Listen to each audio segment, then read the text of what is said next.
Shalom, selamat pagi Bapak dan Ibu yang dikasihi Tuhan dan serta saudara-saudara yang saya kasihi. Senang sekali kita boleh bertemu dalam renungan di pagi hari ini. Baik, sebelum kita mendengar firman Tuhan, kita bersatu di dalam doa. Mari kita bersatu dalam doa. Segala puji, hormat, dan syukur kami ke dalam hadirat-Mu ya Tuhan.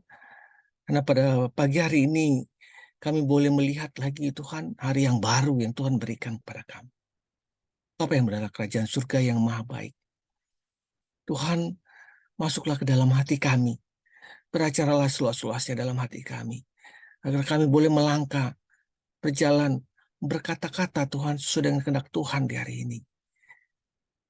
Kami juga berdoa buat seluruh rekan-rekan kami saat ini ya Bapa yang mendengarkan firman ini.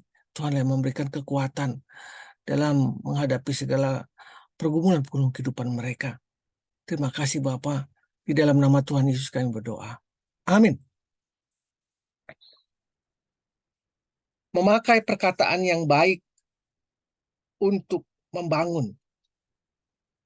Landasan firman Tuhan diambil dari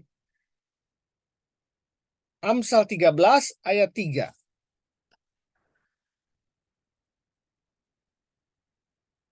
Siapa menjaga mulutnya, memelihara nyawanya. Siapa yang lebar bibir akan ditimpa kebinasaan. Amsal 13 ayat 3. Kata-kata kasar mudah sekali kita temukan dalam berbagai media saat ini. Salah satu contoh perbedaan politik misalnya yang disiarkan secara langsung dan ditonton mungkin jutaan pemirsa sering diwarnai dengan lontaran kata-kata kasar yang saling menjatuhkan, yang saling mencaci maki dan saling merendahkan. Belum lagi jika kita mengikuti timeline di media sosial, kita akan menemukan banyak sekali kata-kata kasar yang dimuntahkan oleh akun-akun anonim untuk menyerang pihak lain. Kemajuan sarana komunikasi ternyata tidak diimbangi dengan kemajuan kedewasaan dan tanggung jawab manusia yang menggunakan sarana tersebut. Sebagai akibatnya, media komunikasi yang begitu canggih justru seringkali dipakai untuk merusak daripada untuk membangun. Bapak Ibu yang dikasihi Tuhan, kita berkomunikasi dengan orang lain bukan hanya melalui kata-kata. Bisa juga dengan melalui ekspresi wajah, postur, dan bahkan cara berpakaian kita. Jadi penting bagi kita sekali lagi, sebelum berbicara, sebelum berkata-kata, kita harus memikirkan terlebih dahulu pesan apa yang hendak kita sampaikan kepada orang lain itu. Kita juga harus merenungkan apakah selama ini kita sudah memanfaatkan diri kita untuk mengkomunikasikan sesuatu yang positif kepada orang lain, atau justru sebaliknya. Semuanya tergantung pada pilihan kita. Antara kita mau menjadi berkat atau kutuk melalui komunikasi atau gadget kita itu. Alkitab memang tidak memberikan perincian tentang bagaimana seharusnya secara detail berbicara kepada orang lain. Tetapi Alkitab mengatur bagaimana seharusnya ekspresi kita waktu kita berjumpa dengan orang lain. Tapi di Efesus 5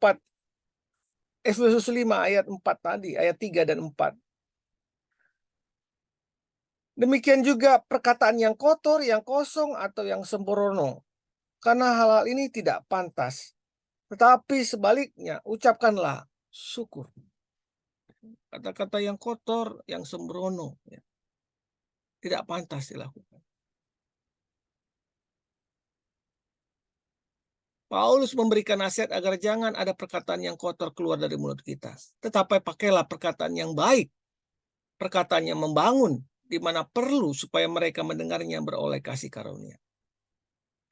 Sementara itu dalam Matius 12 ayat 36 mengatakan, Allah juga mengingatkan tanggung jawab kita dalam setiap perkataan.